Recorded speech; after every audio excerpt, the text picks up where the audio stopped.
जय जय रामकृष्ण हरी. कोणी कापिली या मान, कोणी कापिली या मान, दुःखे न पावे रुदन. आजच्या अभंगाची पहिलीच ओळ आहे.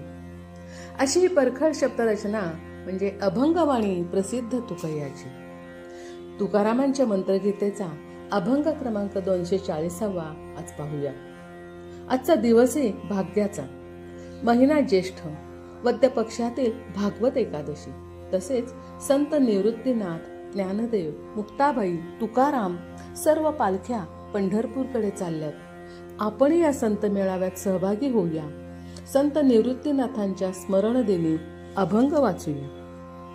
कोणी कापिली या मान, दुःखे न पावे रुदन. मित्र जोडे राजशून, गजवाहनी मिरवी. दोन्ही सारिखे जयासी, तैसे चित्त सख्यापाशी. घेत नित्य विसाव्यासी, असखाई तेवीच. साधू भेंदू मिथ्या बोली, समबुद्धी पूजा केली. तुकामुळे ज्ञानवल्ली, त्याची झाली सुफळ. कोणी कापिली या मान, दुःखे न पावे रुदन. ज्याची मान कापली त्याला दुःखही नाही आणि रडही नाही. कोणी कापले माहिती नाही, केवढा विरोधाभास दाखवणारे वचन आहे ना. मला सांगा, खरंच मान कापली का हो? यातली मान कोणती आहे का? मान कोणता की मान कोणाचा हे शोधावे लागेल. दुःखही नाही, रडही नाही, म्हणजे मानापमानातली ही मान बळीचा बकरा बनली असावी. मान अपमान, यातला मान म्हणजे श्रेष्ठत्व, मोठेपणाचा मान. घरात किंवा कुटुंबात कोणत्याही व्यवहारात उठणं, बसणं, सांगणं, विचारणं, अगदी खाणं पिणं सुद्धा हे ज्यांना विचारून ठरवले जाते ते मानकरी. तो त्यांचा मान हा शब्दानेच व्यक्त होतो ना. यासाठी योग्यता दाखवणारे कोणतेही प्रशस्तीपत्र नसतं, कुठली परीक्षाही नसते.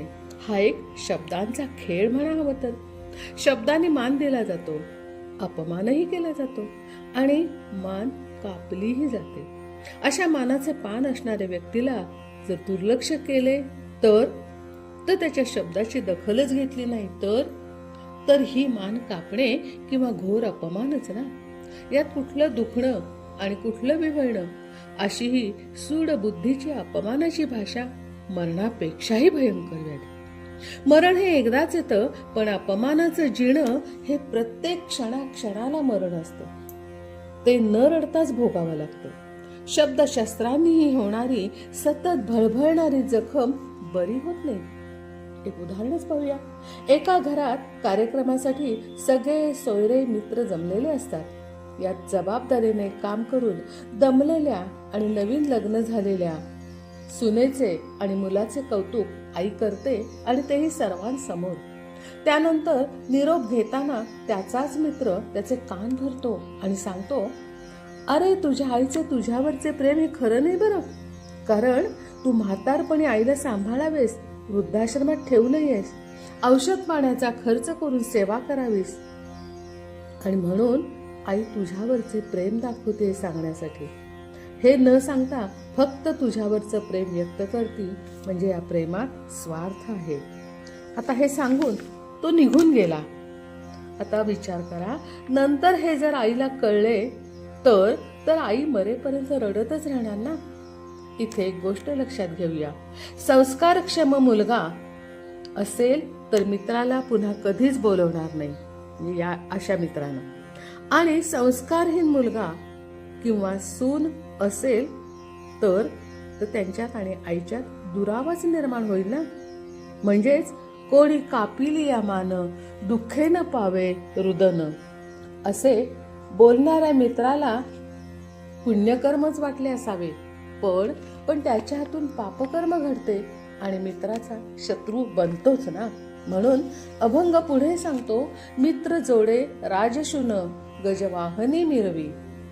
हत्तीच्या पाठीवर अंबारीत बसून राजा शोभून दिसतो, पण मैत्रीच्या नात्याने अंबारीत राजाऐवजी कुत्रा बसला तर यातील सारखेपणा, साम्यता, पायीची वाहन पायी बरी असे म्हणणाऱ्या तुकारामांना आवडेल का हो? याच अभंगात पुढे सांगतात, दोन्ही सारिखे जयासी, तैसे चित्त सख्यापाशी. सर्व प्राण्यांना म्हणजे सर्व जीवांना सारखेपणा मानायला गीता सांगते.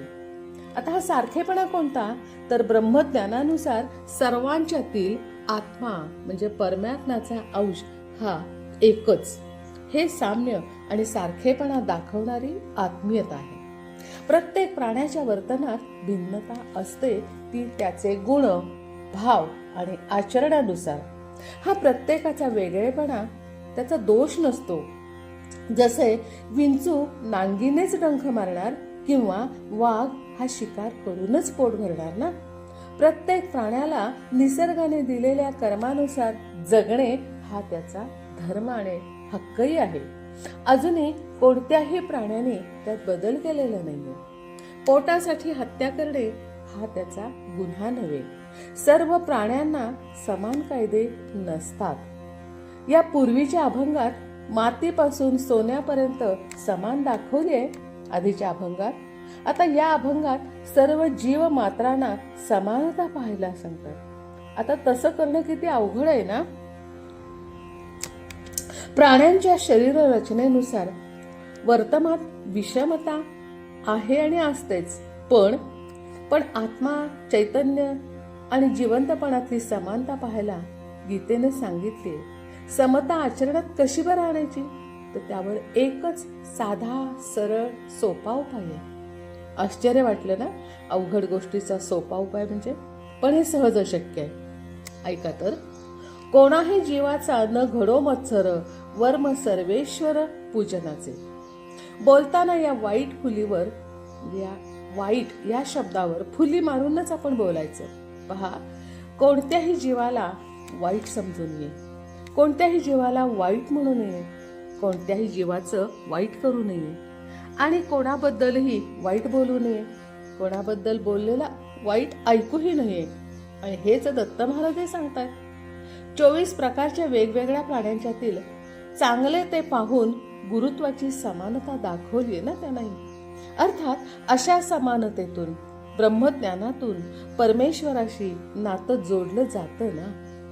सकाळी उठल्यावर जमिनीवर पाय ठेवून उभे राहण्यापूर्वी आपण नमस्कार करून एक श्लोक म्हणतोच. समुद्र वसने देवी पर्वतस्तन मंडले विष्णू पत्नी नमस्तुभ्यम पादस्पर्शम क्षमस्व मे. कोणत्याही वस्तूला पाय लागला की आपण नमस्कार करतोच ना. अशा साधकाचे जीवन रमणीय आणि नमनीय होते. वनातील वृक्षवल्लींशी सोयरीक जोडणारी तुकाराम या अभंगात सांगतात. साधू भोंदू मिथ्या बोली, समबुद्धी पूजा केली. तुका म्हणे ज्ञानवल्ली, त्याची झाली सुफळ. तीर्थक्षेत्री हौशे नवशे गवशे असतात. तेथे महापूजा असो, देवाचा उत्सव असो किंवा वारकऱ्यांची वारी असो, नित्य अन्नदान चालूच असतं आणि प्रसाद म्हणून सर्वजण त्याचा लाभही घेतात. सत्य बोलणारे साधू असोत किंवा मिथ्या बोलणारे भोंदू असोत किंवा श्रद्धेने येणारे भक्तगण असोत, हे सर्वजण जे खातात, जेव्हा खातात, जिथे खातात, यातून समानताच दिसते ना. आसे तू हिमाचल, सर्व तीर्थक्षेत्री हेच आपल्याला पाहायला मिळते. काही ठिकाणी चढ उताराच्या मार्गावर भक्तांसाठी सर्व सोयी केलेल्या असतातच, त्याही सर्वांना समानताच त्यातून दिसते. आणि हे विश्वरूप महावस्त्र एकाच ब्रह्मतंतूने विणलेले आहे, याचे ज्ञान होऊन जे सिद्ध होतात, योगारूढ समबुद्धी तीर्थराजच बनतात ना. असेच तुकारामाने समबुद्धी पूजा केली. यासाठी तुका म्हणे ज्ञानवल्ली. परकीयांच्या ताब्यातून महाराष्ट्र प्रांत सोडवण्यासाठी तत्कालीन युवकांसाठी मावळा हा एकच पंथ, शिवाजी हा एकच देव आणि महाराष्ट्र धर्म जागवावा हे एकच कर्म. आणि यासाठी तुकारामांचे कीर्तन हे एकच वर्म. मंत्र गीतेच्या कीर्तनातून महाराष्ट्र धर्माचे बीज पेरले. गीतेच्या ज्ञानवल्लीला शिवाजी छत्रपती झाले. आधी शिवाजी होते, मग नंतर छत्रपती, राजा छत्रपती झाले. हे या पदाचं मधुर फळ लागलं. तशी समभावाच्या शाश्वत वेलीची समरसता सर्वांनी स्वीकारली तर तर सर्वे तु सुखिनः सन्तु सर्वे सन्तु निरामयः सर्वे भद्राणि पश्यन्तु मा कश्चित दुःखमाप्नुयात. या विश्व प्रार्थनेतून राष्ट्र प्रगती आपल्या सर्वांना अनुभवता येईलच. कृष्णार्पणमस्तु. जय जय रामकृष्ण हरी.